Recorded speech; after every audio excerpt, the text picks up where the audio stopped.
संसदेमध्ये गेलो तो फक्त बाबांच्या आशीर्वादाने। अनेक संतांचे ग्रंथ मी वाचले आहेत।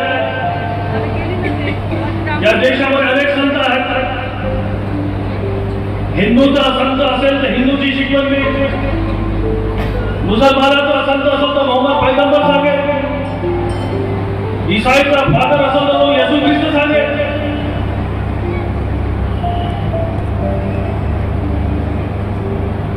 पंजाबी असेल तो वाहेगुरु सांगेल।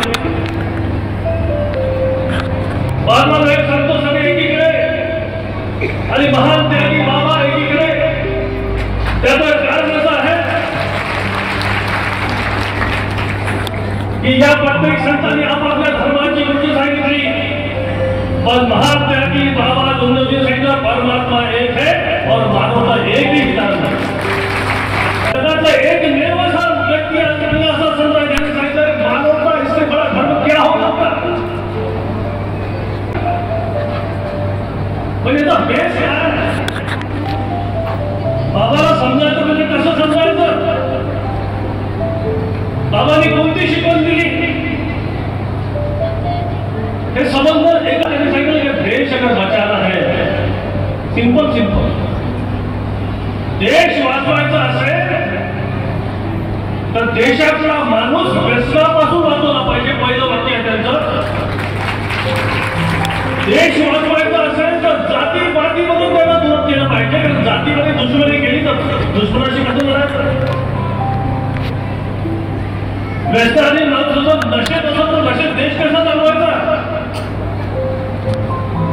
कोंबडी कापल्यानं एखाद्या बाईला जर पोरगं होत असेल अंधश्रद्धा आहे।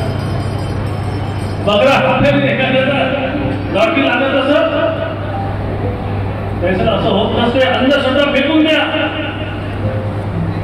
चौथी गोष्ट त्यांनी सांगितलं की जिस लड़के को कुछ भी नहीं समझता उसकी शादी किस लिए कर रहे हो, बाल विवाह क्यों कर रहे हो।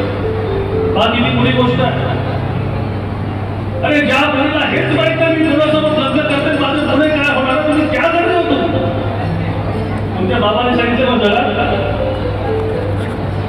आणि शेवटची त्यांनी सांगितलं, नरेंद्र मोदींनी सांगितलं बेटी पढाओ बेटी बचाओ। केव्हा सांगितलं 2023 मध्ये बाबांनी 50 वर्षामध्ये सांगितलं की बच्चियों को पढ़ाओ।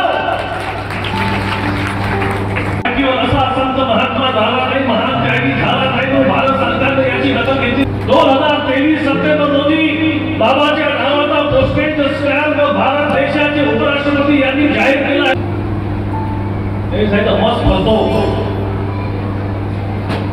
मत फंसो गुलामी में, मालिक बनो खुद के।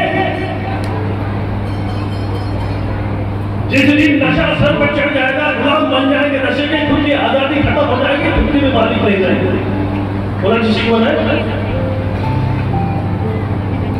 अगर खुद के मालिक नहीं दूसरे के गुलाम होंगे तो फंसते जाओगे, गुलाम बनते जाओगे, जिंदगी की उम्मीद छोड़ दोगे, मुर्दा बन जाओगे। जिंदगी के उस सोने के पिंजरे से अगर जान निकल गई तो पिंजरे का क्या मतलब। विचार करा, सोने का जरी पिंजरा खुला और उससे पंछी नहीं होगा, जिंदगी में जान ही नहीं, जीने की उम्मीद ही नहीं, ऐसी जिंदगी क्या क्या कोणाची शिकवण आहे। समझो बाबा को समझो, असा फिलॉसॉफर असा महात्मा होणे नाही। एक माझा मित्र सिक्कीम मध्ये होता, आला की नाही सिगरेट पी के, जरा सही से बताओ तो यार पहले पहले आनंद आता था, लेकिन अभी सिगरेट पीता हूं तो मुझे खांसी आती है। सिगरेट छूट नहीं रही है, सिगरेट से आनंद तो नहीं आ रहा लेकिन खांसी आती है। बाबा ने सांगितलं दोस्तों जाग जाओ, समाज में बड़ा देर ना हो जाए जिंदगी कमाने के लिए, ये शिकवण है ना। महान त्यागी बाबा गुंजव यांच्या कार्यासाठी जी जी मदत माझ्याकडून लागेल तुम्ही कसं आहे, बाबाचा आशीर्वाद मी पहिले सांगितलं, ती मदत करण्यासाठी मी आयुष्यात तयार आहे। हा शब्द या ठिकाणी देतो आणि आपले दोन शब्द संपवतो। नमस्कार, धन्यवाद।